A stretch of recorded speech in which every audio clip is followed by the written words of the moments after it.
Mga Dabawenyo, malipayon gyapon nga gisaulog ang Pasko luyo sa pandemya. Anong report ni John D. Esteban.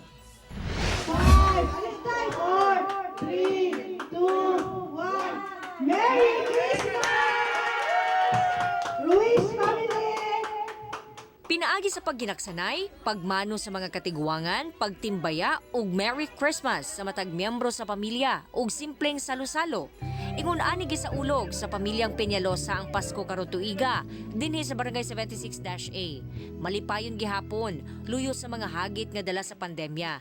Lakip niini ang paghunong ni Tatay Reynaldo sa pagpamasada og taxi kay lugi na.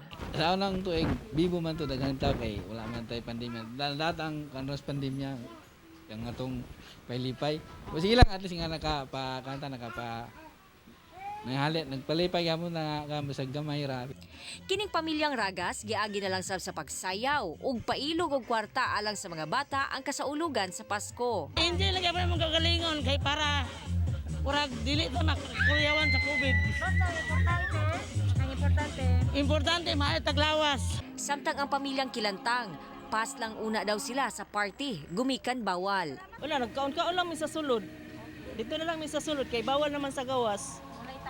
Walay tapok. Dinhi sa Rizal Extension kung sa nakalabayng tuig, maglagubo ang makalingaw nga musika. Karon makabungog ang kamingaw. Okay gyapon, balag na COVID at least happy gyapon, merry gyapon ang Christmas.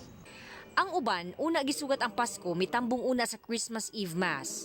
Ning mag-asawa dinhi sa San Pedro Cathedral nagsimba. Unta ma-okay na ang kalibutan na COVID-free ang Davao. Especially ang tanan-tanan.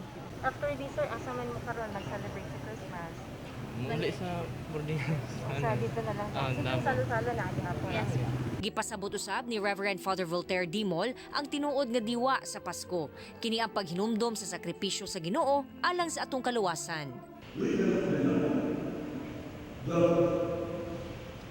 Some of us want to today have some traditional expectations from God and we celebrate Christmas. So traditional in the sense that we